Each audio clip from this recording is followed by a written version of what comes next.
All right. So I just took my first cold shower. Just a kind of an off-topic thing, but man, I feel awesome. Like I knew it was going to feel like when running into the river when it's cold out, but I didn't realize how much warmer I would feel like afterwards. I've always just felt uncomfortable, but I actually feel really comfortable right now. So I'm gonna try that again tomorrow. Get a little dirty from little worky work and why do I talk like that? All right. So last video was AV6. So let's do AV7. First though, need to let's see.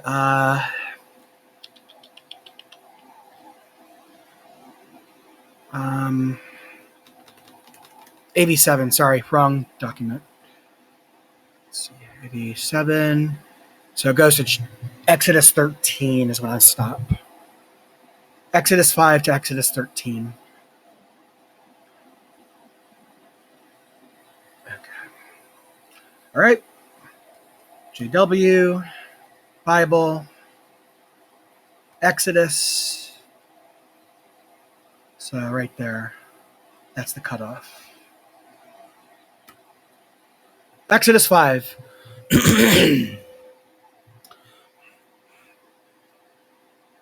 One sec.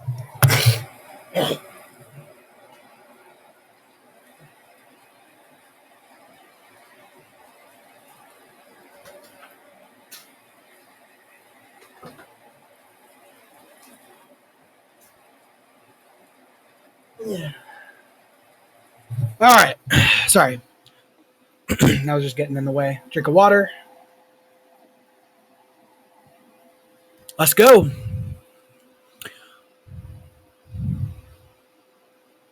Afterward, Moses and Aaron went in and said to Pharaoh, "This is what Jehovah, the God of Israel, says.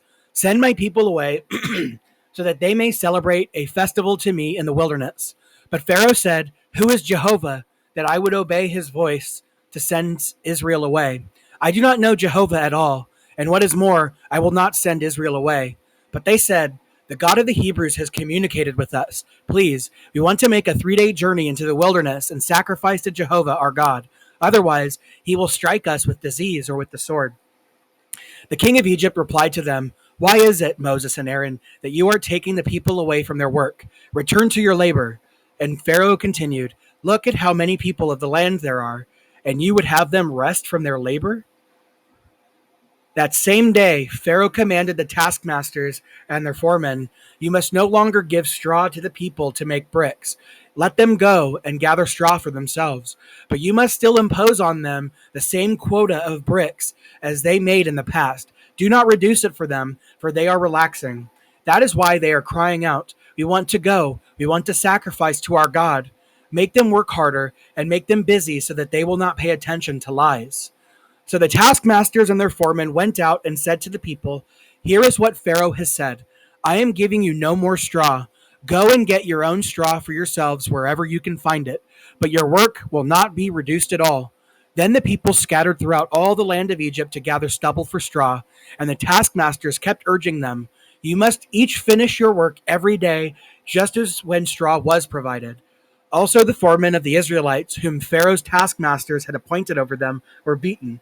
They asked them, "Why did you not reach the quota of bricks that you used to make? It happened both yesterday and today." So the foremen of the Israelites went in and complained to Pharaoh, "Why are you treating your servants this way? No straw is given to your servants, yet they are saying to us, 'Make bricks.' Your servants are beaten, but your own people are at fault." But he said, "You are relaxing, you are relaxing. That is why you are saying, 'We want to go, we want to sacrifice to Jehovah.' So now go, get back to work. No straw will be given to you, but you must still produce your quota of bricks." Then the foremen of the Israelites saw that they were in serious trouble because of the order, "You must not reduce your daily quota of bricks at all." After that, they met up with Moses and Aaron, who were standing there to meet them as they came out from Pharaoh. At once they said to them, "May Jehovah look upon you and judge, since you have made Pharaoh and his servants despise us, and you have put a sword in their hand to kill us." Then Moses turned to Jehovah and said, Jehovah, why have you afflicted this people? Why have you sent me? From the time that I went in before Pharaoh to speak in your name, he has dealt worse with this people, and you have certainly not rescued your people. Exodus 6. So Jehovah said to Moses, now you will see what I will do to Pharaoh. A mighty hand will force him to send them away, and a mighty hand will force him to drive them out of his land. Then God said to Moses, I am Jehovah, and I used to appear to Abraham, Isaac, and Jacob as God Almighty. But with regard to my name, Jehovah, I did not make myself known to them.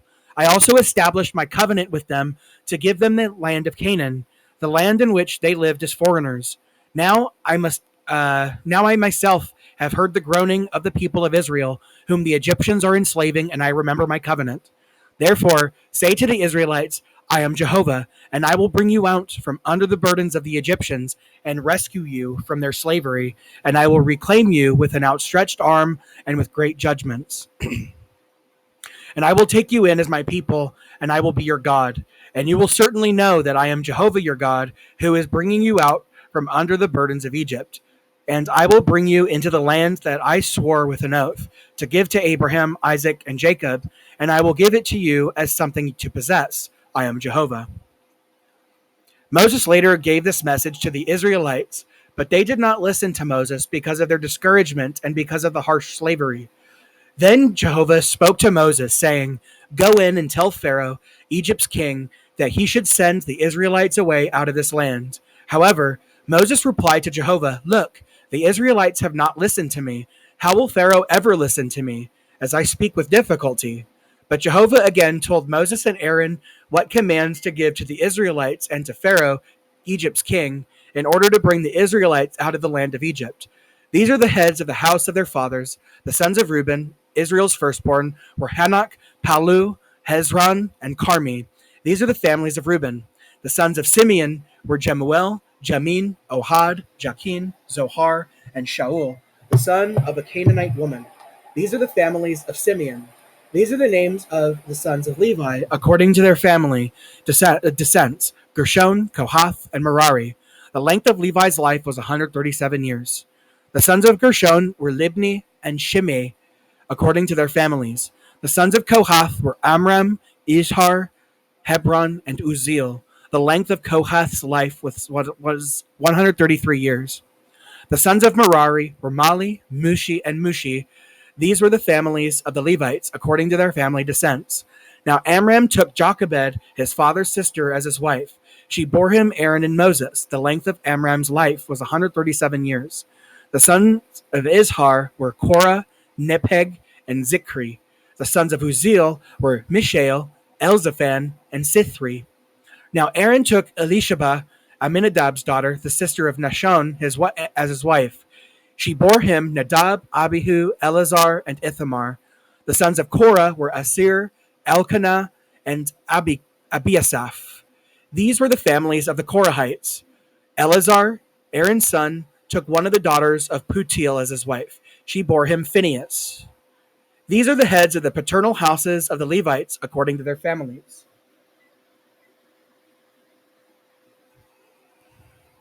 This is the Aaron and Moses to whom Jehovah said, bring the people of Israel out of the land of Egypt, company by company.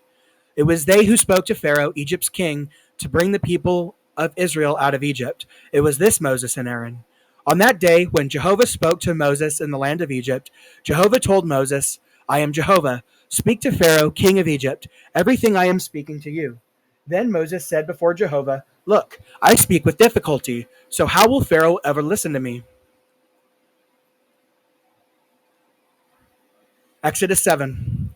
Jehovah then said to Moses, see, I have made you like a god to Pharaoh, and Aaron, your own brother, will become your prophet. You are to repeat everything that I will command you, and Aaron, your brother, will speak to Pharaoh, and he will send the Israelites away from his land. As for me, I will allow Pharaoh's heart to become obstinate, and I will multiply my signs and my miracles in the land of Egypt. But Pharaoh will not listen to you, and I will lay my hand upon Egypt and bring my multitudes, my people, the Israelites, out of the land of Egypt with great judgments. And the Egyptians will certainly know that I am Jehovah. when I stretch out my hand against Egypt and bring the Israelites out from among them." Moses and Aaron did what Jehovah had commanded them. They did just so. Moses was 80 years old and Aaron was 83 years old when they spoke to Pharaoh. Jehovah now said to Moses and Aaron, "If Pharaoh says to you, 'Perform a miracle,' and then tell Aaron, 'Take your rod and throw it down before Pharaoh,' it will become a big snake." So Moses and Aaron went into Pharaoh and did exactly as Jehovah had commanded. Aaron threw his rod down before Pharaoh and his servants, and it became a big snake. However, Pharaoh summons the wise men and the sorcerers and the magic practicing priests of Egypt.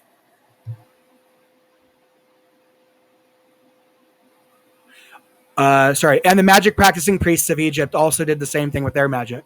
Each one threw down his rod, and they became big snakes. But Aaron's rod swallowed up their rods. Still, Pharaoh's heart became obstinate, and he did not listen to them, just as Jehovah had said.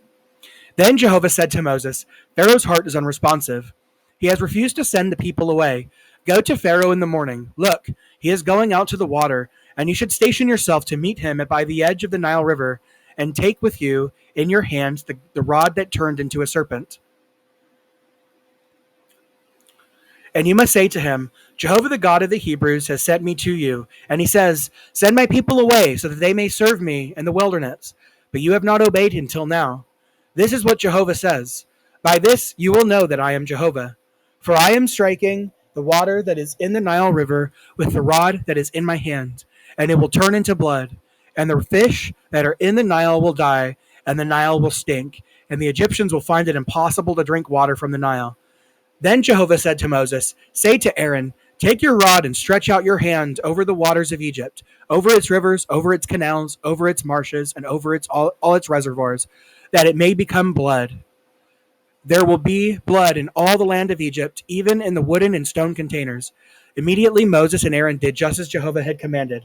He lifted up the rod and struck the water that was in the Nile River before the eyes of Pharaoh and his servants, and all the water that was in the river was turned into blood. And the fish that were in the river died, and the river began to stink, and the Egyptians were unable to drink water from the Nile, and there was blood throughout the land of Egypt. Nevertheless, the magic practicing priests of Egypt did the same thing with their secret arts, so that the Pharaoh's heart continued to be obstinate, and he did not listen to them, just as Jehovah had said. Then Pharaoh returned to his house, and he did not take to heart either. So all the Egyptians were digging all around the Nile for water to drink, because they could not drink any water of the Nile. And 7 full days passed after Jehovah struck the Nile. One sec.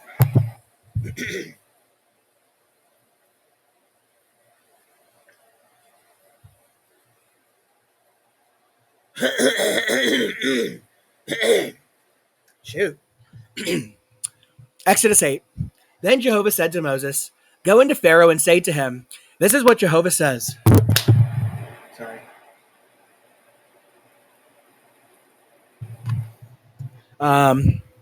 "Send my people away so that they may serve me. If you keep refusing to send them away, I will plague all your territory with frogs.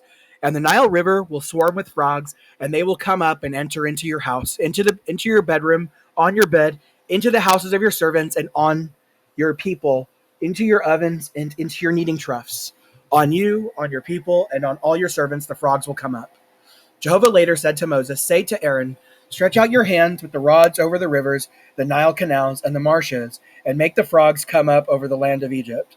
So Aaron stretched out his hand over the waters of Egypt, and the frogs began to come up to cover the land of Egypt. However, the magic practicing priests did the same thing by their secret arts, and they too made the frogs come up over the land of Egypt. Pharaoh then called Moses and Aaron and said, 'Plead with Jehovah to remove the frogs from me and my people, as I want to send the people away so that they may sacrifice to Jehovah.' Then Moses said to Pharaoh, I leave you to the honor of telling me when I should plead to have the frogs removed from you, your servants, your people, and your houses. Only in the Nile River will they be left." To this he said, "Tomorrow." So he said, "It will be according to your word, so that you may know that there is no one else like Jehovah our God. The frogs will depart from you, your houses, your servants, and your people, and they will be left only in the Nile." So Moses and Aaron went out from Pharaoh, And Moses pleaded with Jehovah about the frogs that he had brought upon Pharaoh. Then Jehovah did as Moses asked, and the frogs began to die in the houses, the courtyards, and the fields. They were piling them up in countless heaps, and the lands began to stink. When Pharaoh saw that there was relief, he hardened his heart, and he refused to listen to them, just as Jehovah had said. Jehovah now said to Moses, say to Aaron, stretch out your rod and strike the dust of the earth, and it must become gnats in all the land of Egypt. And they did this. Aaron stretched out his hands with his rod and struck the dust of the earth, and the gnats came on man and beast. All the dust of the earth became gnats in all the land of Egypt. The magic practicing priests tried to do the same and produce gnats by their secret arts, but they could not. And the gnats came on man and beast. So the magic practicing priests said to Pharaoh, it is the finger of God. But Pharaoh's heart continued to be obstinate, and he did not listen to them, just as Jehovah had said. Then Jehovah said to Moses, get up early in the morning and station yourself in front of Pharaoh. Look, he is coming out to the water, and you must say to him, this is what Jehovah has said. Send my people away so that they may serve me. But if you do not send my people away, I will send on you your servants and your people into your houses the gadfly. And the houses of Egypt will be full of gadflies, and they will even cover the grounds they stand on. On that day, I will certainly set apart the land of Goshen, where my people are dwelling. No gadflies will exist there. And by this you know that I, Jehovah, am here in the land. And I will make a distinction between my people and your people. Tomorrow, this sign will take place. And Jehovah did so. The heavy swarms of gadflies began to invade the house of Pharaoh and the houses of his servants and all the land of Egypt. The land was ruined by the gadflies. Finally, Pharaoh called Moses and Aaron and said, go, sacrifice to your God in the land. But Moses said, it is not proper to do so, because what we would sacrifice to Jehovah our God would be detestable to the Egyptians. If we would make a sacrifice that was detestable to the Egyptians right before their eyes, would they not stone us? We will make a 3-day journey into the wilderness, and there we will sacrifice to Jehovah our God, just as he has said it to us. Pharaoh now said, I will send you away to sacrifice to Jehovah your God in the wilderness. Only you must not go so far away. Plead in my behalf. Then Moses said, now I am going away from you, and I will plead with Jehovah, and the gadflies will depart from Pharaoh, his servants, and his people tomorrow. But Pharaoh must stop trifling with us by refusing to send the people away to sacrifice to Jehovah. Moses then went out from Pharaoh and pleaded with Jehovah.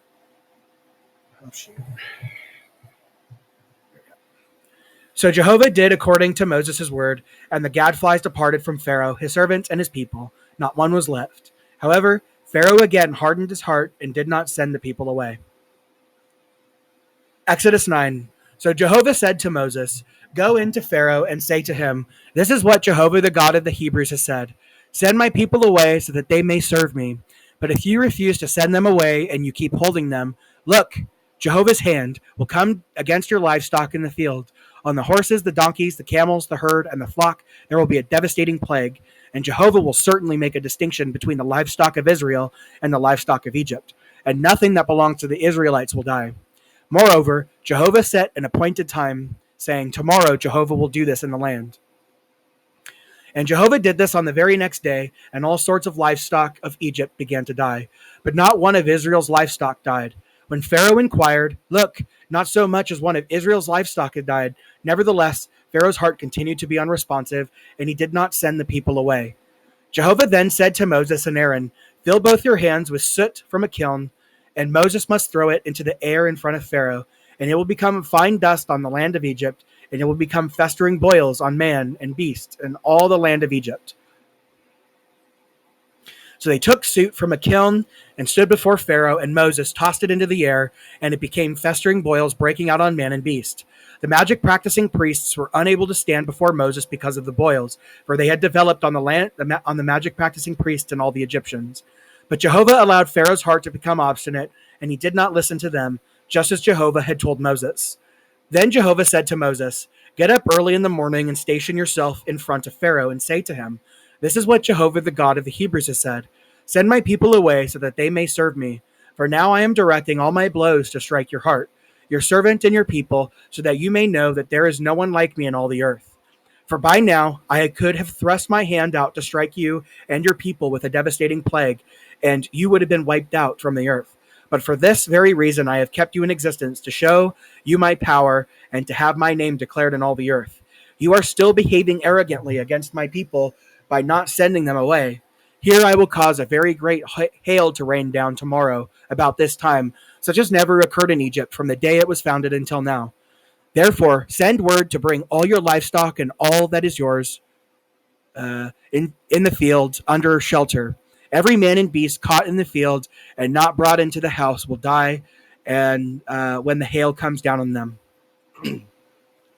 Anyone among Pharaoh's servants who feared Jehovah's word quickly brought his own servants and his livestock into the houses. But whoever did not take Jehovah's word to heart left his servants and his livestock in the fields.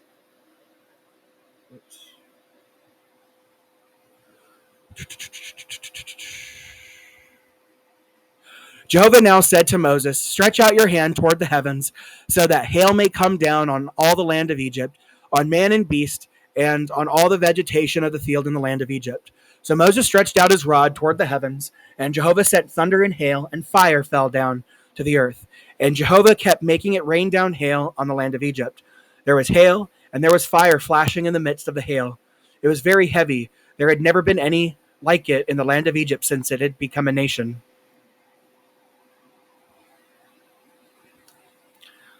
The hail struck everything in the field throughout the land of Egypt, from man to beast, and it only struck down all the vegetation and shattered all the trees of the field. Only in the land of Goshen, where the Israelites were, there was no hail. So Pharaoh sent for Moses and Aaron and said to them, I have sinned this time. Jehovah is righteous, and I and my people are in the wrong. Plead with Jehovah, and there may be an end to God's thunder and hail. Then I will be willing to send you away, and you will not stay any longer. So Moses said to him, as soon as I go out of the city, I will spread out my hands before Jehovah. The thunder will stop, and the hail will not continue any longer, so that you may know that the earth belongs to Jehovah. But as for you and your servants, I know already that even then you will not fear Jehovah God. Now the flax and the barley had been struck down, because the barley was in ear and the flax had flower buds. But the wheat and the spelt had not been struck down, because they were later crops. Moses now went out of the city from Pharaoh and spread out his hands before Jehovah, and the thunder and hail stopped, and the rain quit pouring down on the earth. When Pharaoh saw that the rain, the hail, and the thunder had stopped, he sinned again and hardened his heart, he as well as his servants. And Pharaoh's heart continued obstinate, and he did not send the Israelites away, just as Jehovah had stated through Moses. Exodus 10. Then Jehovah said to Moses, go into Pharaoh, for I have allowed his heart and the heart of his hearts and the hearts of his servants to become unresponsive, so that I may display these signs of mine right before him. And in order that you may declare to your sons and your grandsons how severely I have dealt with Egypt, and what signs I have performed among them, and you will certainly know that I am Jehovah. So Moses and Aaron went into Pharaoh and said to him, this is what Jehovah, the God of the Hebrews, has said. How long will you refuse to submit to me? Send my people away so that they may serve me. For if you keep refusing to send my people away, here I am bringing locusts within your boundaries tomorrow, and they will cover the surface of the earth, and it will not be possible to see the ground. They will eat up what escaped the hail and was left for you, and they will eat all your trees that are growing in the field. They will fill your houses, the houses of your servants, and the houses of all Egypt, to an extent that your fathers and your grandfathers never saw from the time they have been in this land until today. With that, he turned and went away from Pharaoh. Then Pharaoh's servants said to him, how long will this man continue to menace us? Send the men away so that they may serve Jehovah their God. Do you not yet realize that Egypt has been ruined? So Moses and Aaron were brought back to Pharaoh, and he said to them, go on. What the fuck? Sorry.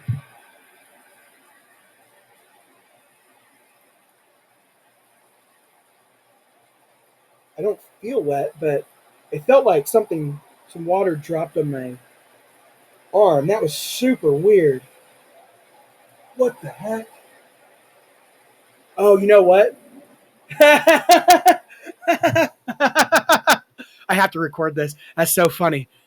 That totally stressed me out. I looked straight up to see if the ceiling was leaking, because that happened at the last house I was living at. Um, the floor flooded during one of the rainstorms, and that was crazy. So, that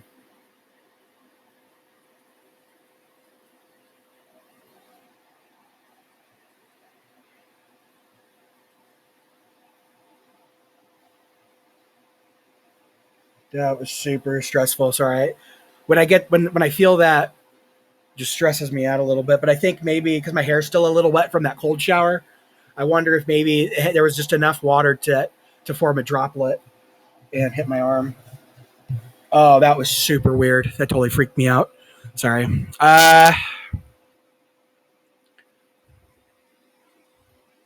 Okay, so Moses and Aaron were brought back to Pharaoh, and he said to them, "Go serve Jehovah your God, but just who will be going?" Then Moses said, "We will go with our young people, our old people, our sons, our daughters, our sheep, and our cattle, because we will hold a festival to Jehovah." He said to them, If I ever send you and your children away, then Jehovah is indeed with you. It is clear that you intend to do something evil. No, only your men may go and serve Jehovah, for that is what you requested." With that, they were driven out from before Pharaoh. Jehovah now said to Moses, "Stretch out your hand over the land of Egypt for the locusts, so that they may come up over the land of Egypt and eat up all the vegetation of the land, everything that the hail has let remain." At once Moses stretched out the rod over the land of Egypt, and Jehovah caused an east wind to blow on the land all that day and all night. The morning came, and the east wind brought the locusts, and the locusts came up over all the land of Egypt and settled down on the whole territory of Egypt. It was extremely severe. Never before had there been so many locusts, nor would there ever be so many again. They covered the surface of the entire land, and the land grew dark with them. They devoured all the vegetation of the land and all the fruit of the trees that the hail had left. Nothing green was left on the trees or on the vegetation of the field in the land, all the land of Egypt. So Pharaoh quickly called Moses and Aaron and said, "I have sinned against Jehovah your God and against you. Now please pardon my sin just this once, and plead with your Jehovah your God that he just removed this deadly plague from upon me." So he went out from Pharaoh and pleaded to Jehovah. Then Jehovah caused the wind to shift, and it became a very stiff wind, and it carried the locusts away and drove them into this Red Sea. Not a single locust remained in all the territory of Egypt. However, Jehovah allowed Pharaoh's heart to become obstinate, and he did not send the Israelites away. Jehovah then said to Moses, "Stretch out your hand toward the heavens, so that there may be darkness over the land of Egypt, a darkness so thick that it can be felt."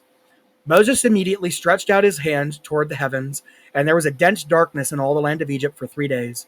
They did not see one another, and none of them got up from where they were for 3 days, but all the Israelites had light in their dwellings. Pharaoh then called Moses and said, "Go serve Jehovah, only your sheep and your cattle will remain behind. Even your children may go with you." But Moses said, "You yourself will also provide us with sacrifices and burnt offerings, and we will offer them to Jehovah our God. Our livestock will also go with us. Not an animal will be allowed to remain, because we will be using some of them to worship Jehovah our God, and we do not know what we will offer in worship to Jehovah until we arrive there."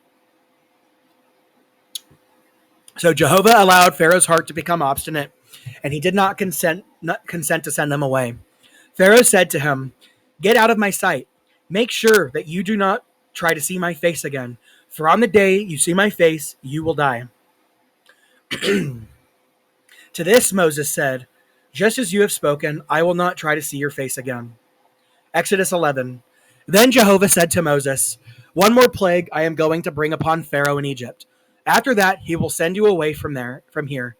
When he does that, or when he does send you away, he will literally drive you out of here. Now tell the people that all the men and women should ask their neighbor for articles of silver and of gold." And Jehovah gave the people favor in the eyes of the Egyptians. Moreover, Moses himself had become highly esteemed in the land of Egypt among Pharaoh's servants and among the people. Moses then said, "This is what Jehovah has said. About midnight I am going out into the midst of Egypt, and every firstborn in the land of Egypt will die, from the firstborn of Pharaoh, who is sitting um, on his throne, to the firstborn of the slave girl who is working at the handmill, and every firstborn of the livestock throughout all the land of Egypt. there will be a great outcry, such as never occurred, nor will never occur again.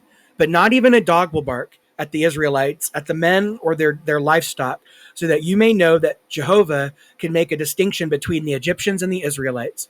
And all your servants will certainly come down to me and prostrate themselves to me, saying, Go, you and all the people who follow you, and after that I will go out. With that, he went out from Pharaoh in the heat of anger.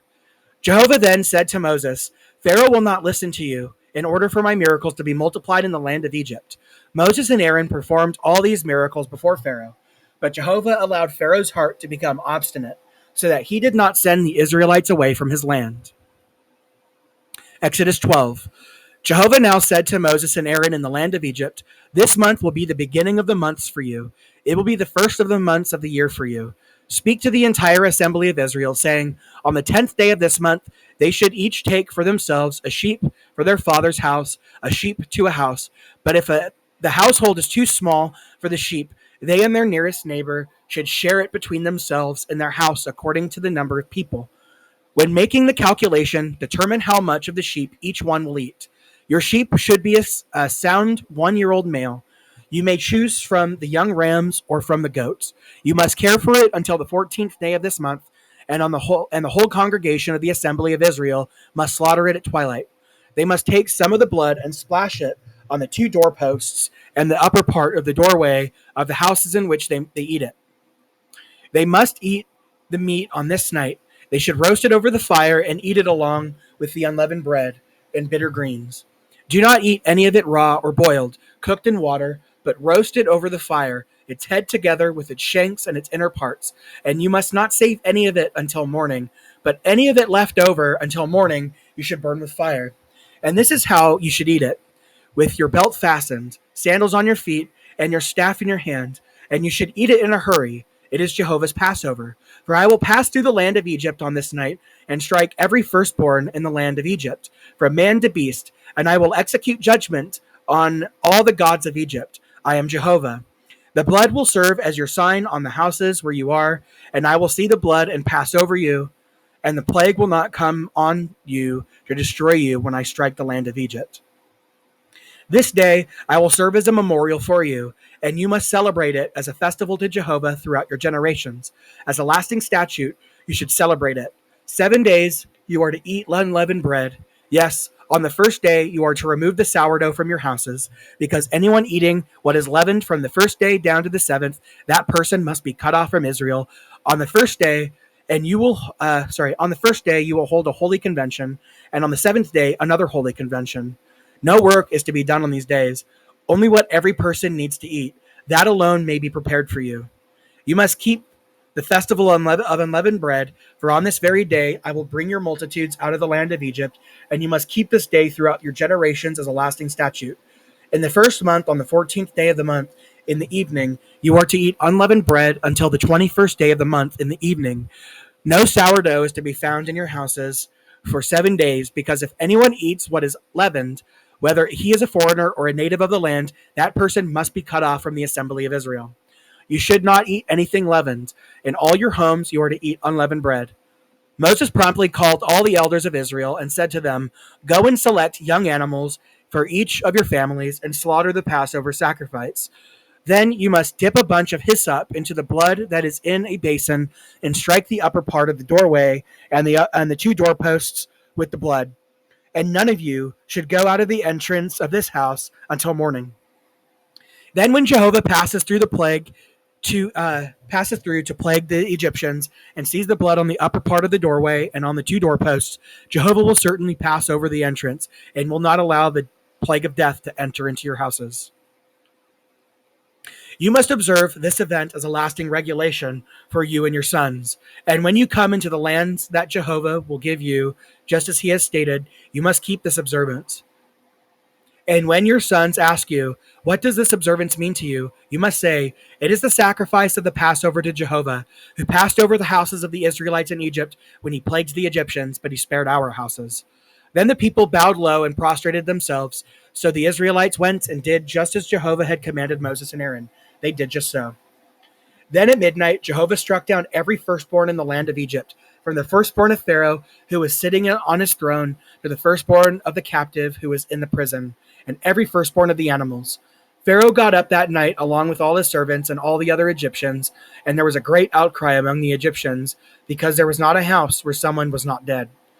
At once he called Moses and Aaron by night and said, "Get up, get out from among my people, both you and the other Israelites. Go and serve Jehovah, just as you have said. Take also your flocks and your herds and go, just as you have said, but you must also bless me."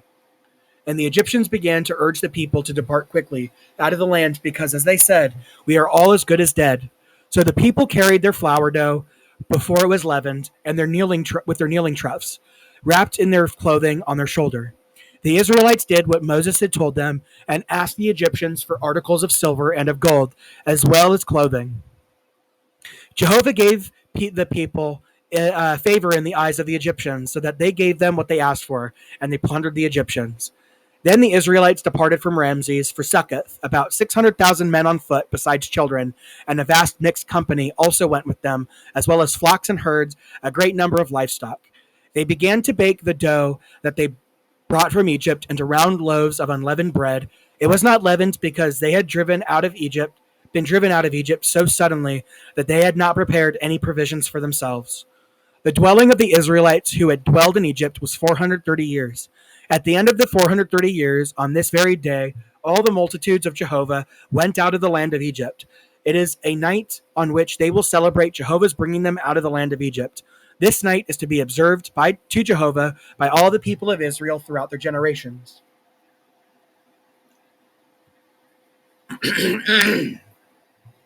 Then Jehovah said to Moses and Aaron, "This is the statute of the Passover. No foreigner may eat of it. But if someone has a slave who is purchased with money, you should circumcise him. Only then may he share in eating it. A settler and a hired worker may not eat of it. In one house it is to be eaten. You must not take any of the meat outside of the house, and you must not break any of its bones. All of the assembly of Israel are to celebrate it. If a foreigner resides with you and he wants to celebrate the Passover to Jehovah, every male of his must be circumcised. Then he may come near to celebrate it, and he will become like a native of the land. But no uncircumcised man may eat of it. One law will apply for the native and for the foreigner who is residing among you." So all the Israelites did just as Jehovah had commanded Moses and Aaron. They did just so. On this very day, Jehovah brought the Israelites along with their multitudes out of the land of Egypt. Exodus 13. Excuse me. Jehovah spoke further to Moses, saying, "Sanctify to me every firstborn male among the Israelites. The first male to be born of both human and animal belongs to me." Then Moses said to the people, "Remember this day on which you went out of Egypt, from the house of slavery, because with a mighty hand Jehovah brought you out of here, so nothing leavened may be eaten. You are going out on this day in the month of Abib, when Jehovah has brought you into the land of the Canaanites, the Hittites, the Amorites, the Hivites, and the Jebusites, which he swore to your forefathers to give you, a land flowing with milk and honey. Then you must keep this observance in the month." Sorry, one sec. Water.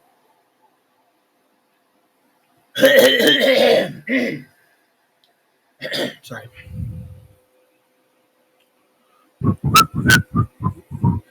"7 days you are to eat unleavened bread, and on the seventh day there will be a festival to Jehovah. Unleavened bread is to be eaten for 7 days, and nothing leavened is to be found with you, and no sourdough is to be found with you within all your territory. And you must tell your son on that day, 'It is because of what Jehovah did for me when I came out of Egypt.' And this will serve for you as a sign on your hand and as a memorial on your forehead, so that Jehovah's law may be in your mouth. For with a mighty hand Jehovah brought you out of Egypt. You must keep the statute at its appointed time from year to year. When Jehovah brings you into the land of the Canaanites, which he has sworn to you and to your forefathers to give to you, you must devote to Jehovah every firstborn male, as well as every male firstling of the livestock that you acquire. The males belong to Jehovah. Every firstling donkey you are to redeem with a sheep, and if you do not redeem it, then you must break its neck. And if every firstborn male of your sons you are to redeem. Oh, and every firstborn male of your sons you are to redeem. In case your son should ask you later on, what does this mean? Then you should say to him, with a mighty hand, Jehovah brought us out of Egypt from the house of slavery. When Pharaoh stubbornly refused to send us away, Jehovah killed every firstborn in the land of Egypt, from the firstborn of man to the firstborn of beast. That is why I am sacrificing to Jehovah all the firstborn males, and I redeem every firstborn of my sons.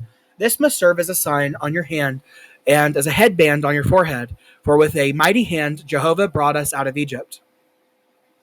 Now, when Pharaoh sent the people away, God did not lead them by the way of the land of the Philistines, although it was near. For God said, "The people may change their minds when they are confronted by war and will return to Egypt." So God made the people go around by the way of the wilderness of the Red Sea. But it was in battle formation that the Israelites went up out of the land of Egypt. Moses also took Joseph's bones with him, because Joseph had made the sons of Israel solemnly swear, "God will not fail to turn his attention to you, and you must take my bones up out here with you." They departed from Succoth and encamped at Etham, at the edge of the wilderness. Now Jehovah was going ahead of them by day in a pillar of cloud to lead them along the new way, and by night in a pillar of fire to give them light, so that they could travel by day and by night. The pillar of cloud would not move away from before during the day, nor the pillar of fire at night. End of AV7.